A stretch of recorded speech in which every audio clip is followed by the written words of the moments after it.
Chapter 1. A desperate arrival. Adrian Carver wasn't sure what had driven him to the town of Krakow. Maybe it was the desperate pull of the unknown, or the weight of the letter that had arrived in his mailbox 2 weeks ago. Or perhaps it was the cruel irony of how he had come to be here at all, a failed journalist.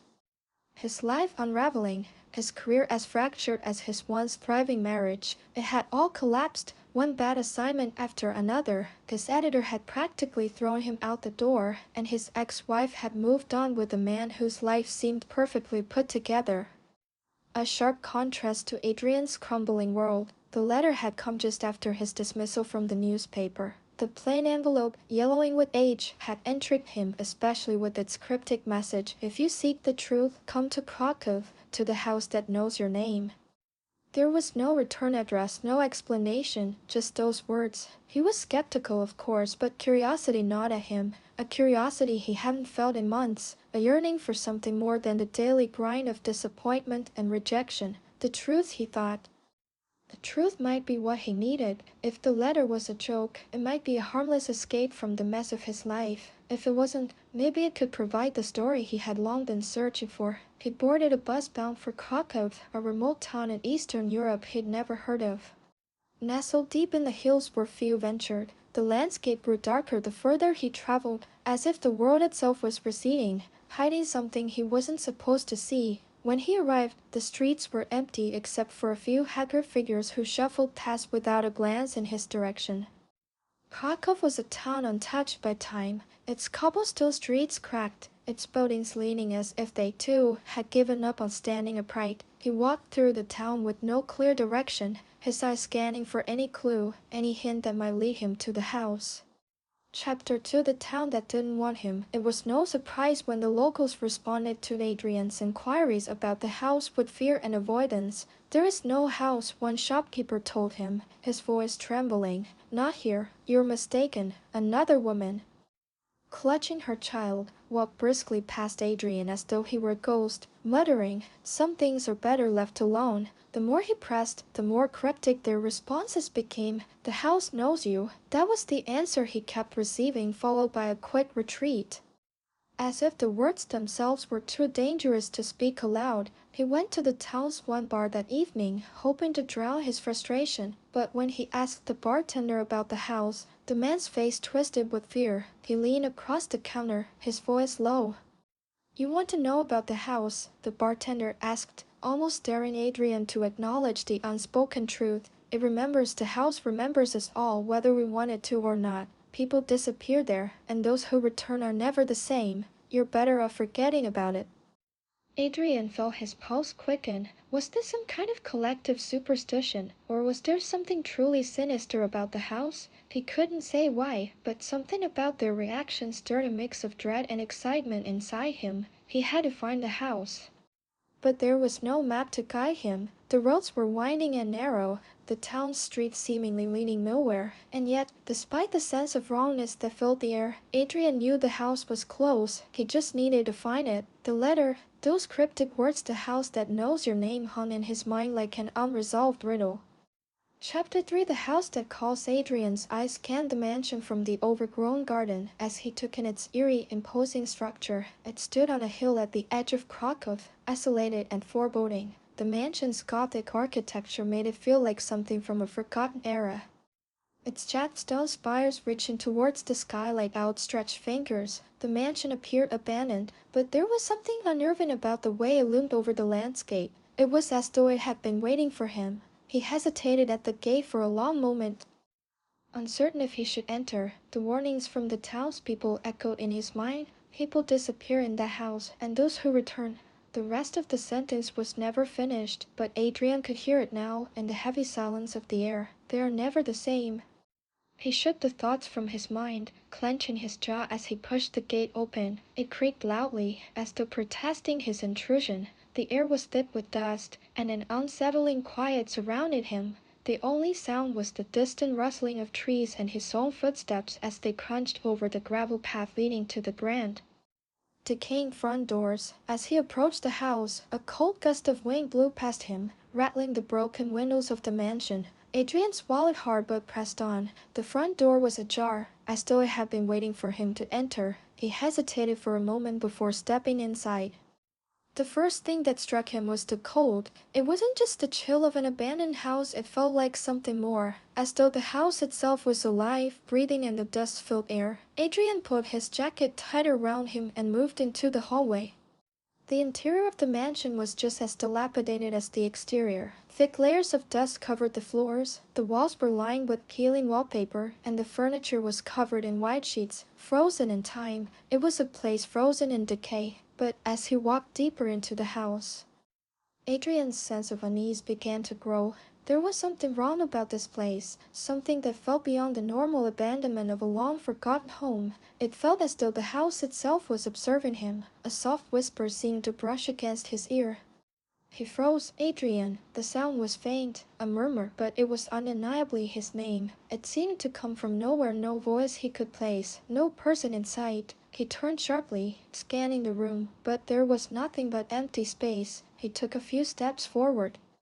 But the whisper repeated itself, louder this time. Adrian, you're home. Adrian's heart skipped a beat. The words seemed impossible. He hadn't spoken to anyone about his visit to the house, and yet here was a voice, soft and distant, calling his name. He shook his head, trying to clear his thoughts. It had to be the wind, or perhaps the echo of his own mind playing tricks on him. He was tired. Maybe exhaustion was finally taking its toll on him. But as he continued through the mansion, the whispers grew louder and more insistent, until they became a cacophony in his ears. His name, spoken over and over, in tones both comforting and terrifying. It felt like the house itself was calling him, pulling him deeper into its heart. Chapter 4 Echoes from the past. Adrian wandered deeper into the mansion, each step feeling heavier, as though the house were slowly weighing down on him. The air grew colder, and the oppressive silence was replaced by an ever-present murmur, an unseen presence just at the edges of his hearing. It was as if the house was trying to communicate with him,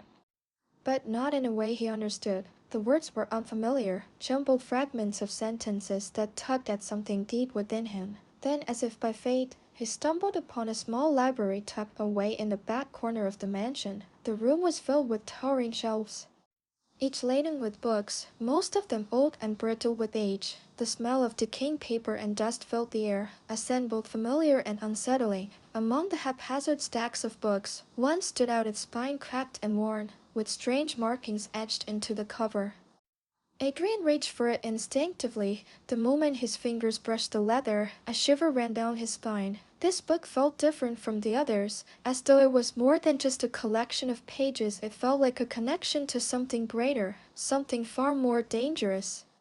Opening the book, Adrian discovered it wasn't a typical journal or record of events. It was an account, a personal diary, written in a hand that seemed both elegant and desperate. The name at the top of the first page was Lydia Orlovy. He gasped as he read the name.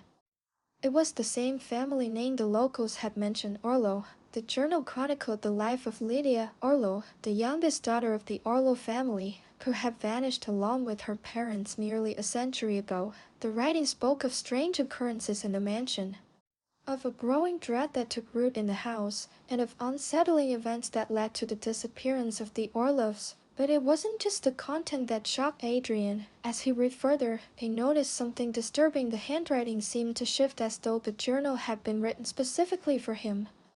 The words began to address him directly, warning him of the dangers of staying too long in the mansion, urging him to leave before it was too late. But the more he read, the more his mind began to unravel. The lines between reality and the journal's words began to blur. He wasn't sure what was real anymore, the book, the whispers, the house, or the memories that seemed to be flooding his mind. Chapter 5 The house remembers. Adrian's hands trembled as he read the final pages of Lydia Orlovy's journal. The air in the library seemed to grow colder, pressing in on him from all sides. His breath came in shallow gasps, and he could feel the weight of the house settling around him, its very walls alive with the memories it had absorbed over the years. The whispers that had been faint at first were now deafening in his ears. The voices of the house, the souls of the Orlovy's, calling to him. They were his ancestors. The house was not just remembering, it was inviting him into its grasp. His eyes moved frantically over the inked words, each line feeling like a curse, each page a thread tightening around his neck. Lydia had known what would happen. She had written it all down. The family, bound by a dark pact, had been offered their souls in exchange for protection, a protection that came at a horrific cost. The Orlovs had believed they could escape, that they could break the curse.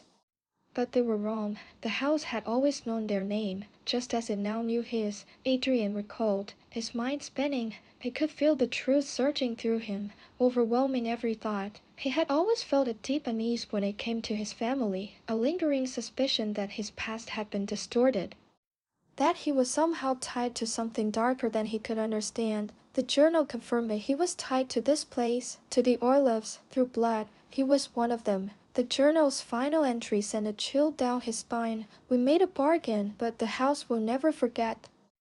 It waits, Adrian. You are the last. You are the one who must return. You will never escape. He slammed the book shut, his heart hammering in his chest. The room seemed to contract around him, as if the walls were closing in. The house knew his name. It had always known.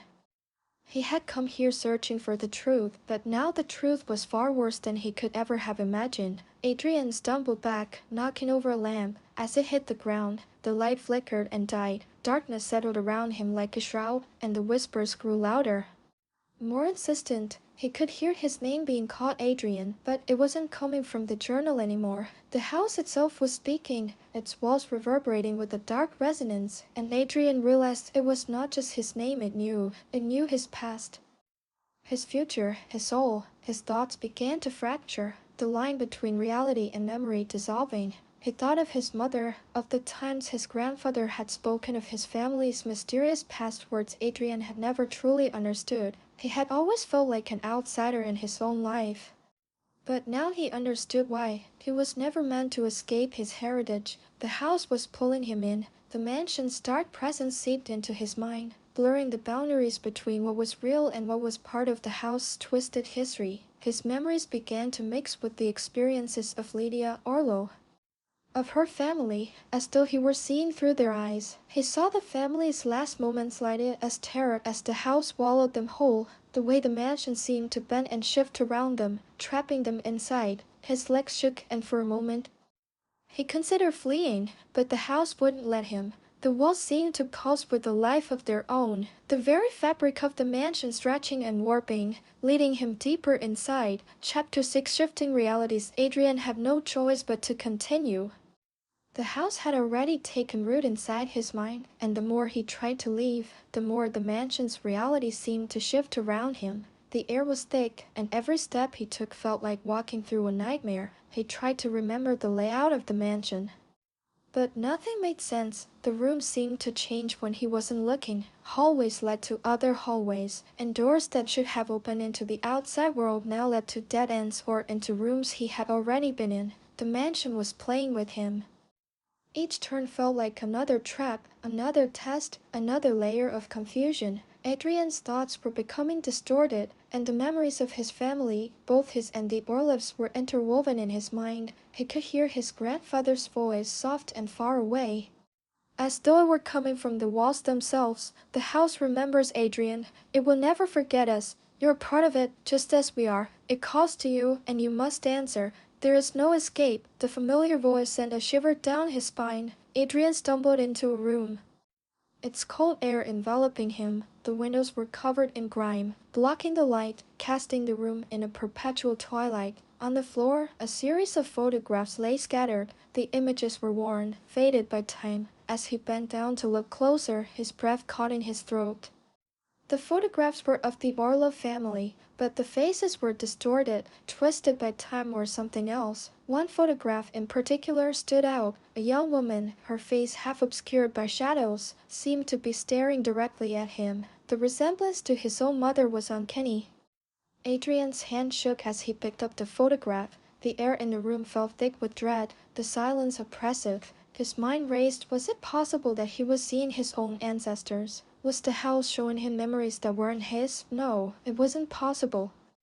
But it was happening. As Adrian looked closer at the woman in the photograph, He felt a sudden pull in his chest, as if some invisible force was tugging him towards the portrait. His fingers brushed the image, and in an instant the room around him seemed to ripple.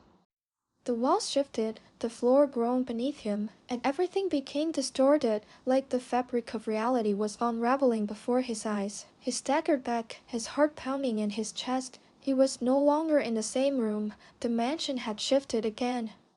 What was once a dark and quiet space was now a grand, opulent parlor, filled with people he didn't know, but they looked familiar. The faces from the photograph stood before him, their eyes fixed on him with expressions of sorrow and despair. "Adrian," they whispered in unison.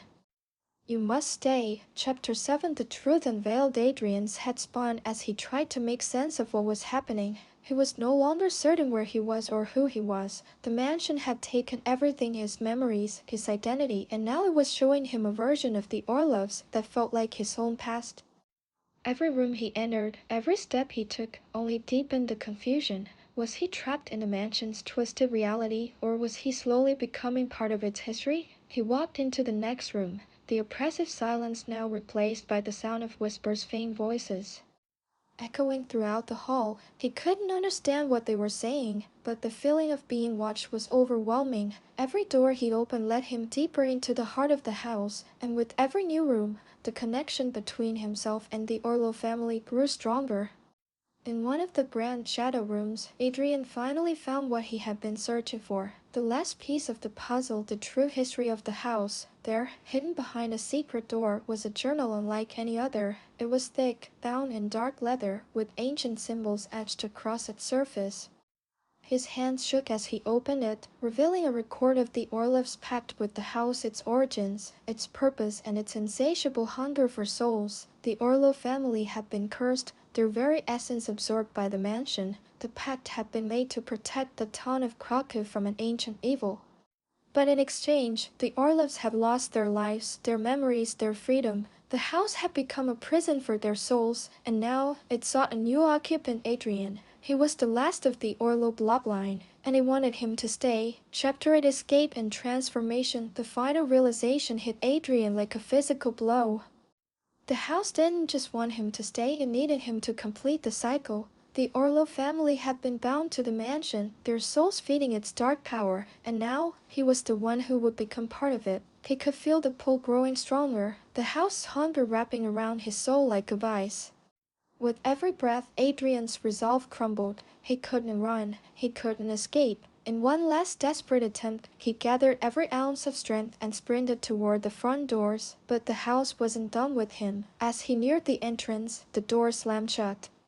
Their heavy weight seemingly impossible to budge, a shadowy figure appeared before him. The woman from the photograph, the one who looked so much like his mother, stepped into view, her face twisted in agony. "You can't leave," she whispered, her voice a mournful wail.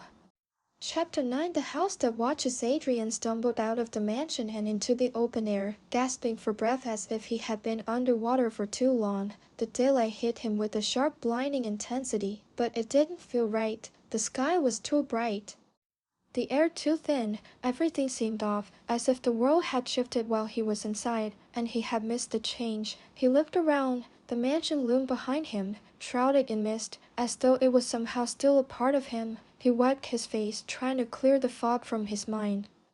But the feeling of dread wouldn't leave him. His pulse raced, and for a moment he wondered if he had truly escaped or if he was still trapped in the house's grip, suspended in an endless nightmare. His phone buzzed in his pocket, pulling him from his thoughts. He put it out and stared at the screen. The time was around 1917, the year the Orlovy family had vanished. But how? His fingers trembled as he tapped the screen, trying to refresh the date, but it didn't change. It was still 1917. Confusion, panic, and disbelief surged through him. The house had followed him. It had too. Adrian turned around, convinced that if he looked back, the mansion would be there, watching him. But there was nothing, just the empty road winding through the woods. It was as though the house had never existed at all. Still, the weight in his chest remained. The whispers had followed him. He could feel them, lingering just beyond his hearing, whispering his name, calling him back. Chapter 10. The Return. Adrian returned to the city, hoping to put Krakow and the house behind him.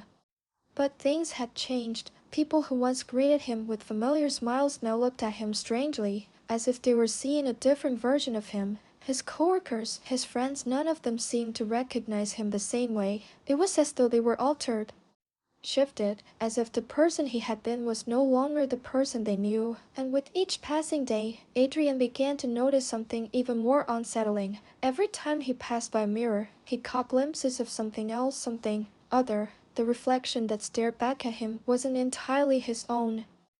His face seemed older, his eyes darker, haunted by something that wasn't there before. The whispers from the house never stopped. They followed him everywhere during quiet moments in his apartment, as he walked down the street, even in the hum of the city's chaos.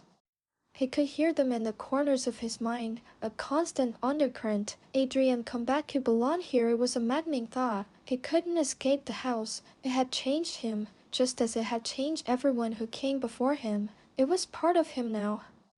He was a part of it. Chapter 11. The letter. One evening, after another sleepless night, Adrian returned home to find a letter on his desk. There was no sender, no stamp, just his name written in dark ink across the envelope. His heart sank. He hesitated before opening it, his fingers shaking. Inside, there was a single line written on a piece of yellow paper. The house remembers. It was the same phrase that had echoed in his mind the moment he entered Krakow.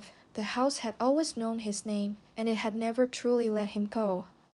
The realization hit him like a tidal wave. He had never truly escaped the house. It had only released him for a time, to twist his mind further, to draw him back into its depths. The journal, the whispers, the fractured memories, it was all a part of the same unbroken cycle.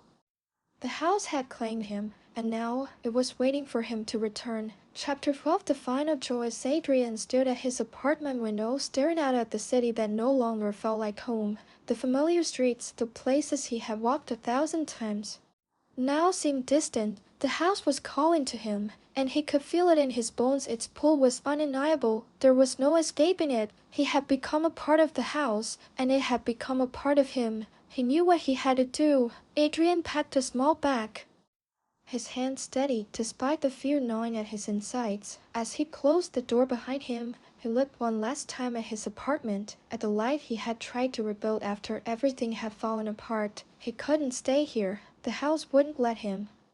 With a heavy heart, he left, knowing that once he returned to Krakow, there would be no turning back. There was only one way to end the cycle, to give the house what it wanted, what it had always wanted him. The town of Krakow was waiting for him. The mansion, with its twisted halls and shifting walls, was calling his name, and this time he would answer. Above the house that knows, Adrian never returned to the city. Some say he disappeared, just like the Orlovy family before him. Others say he became part of the house, trapped in its eternal cycle of memories and despair. But one thing was certain: the house still watches, and it remembers. For those who dare to enter its doors, for those who are foolish enough to seek the truth, the house will always be waiting. It knows your name.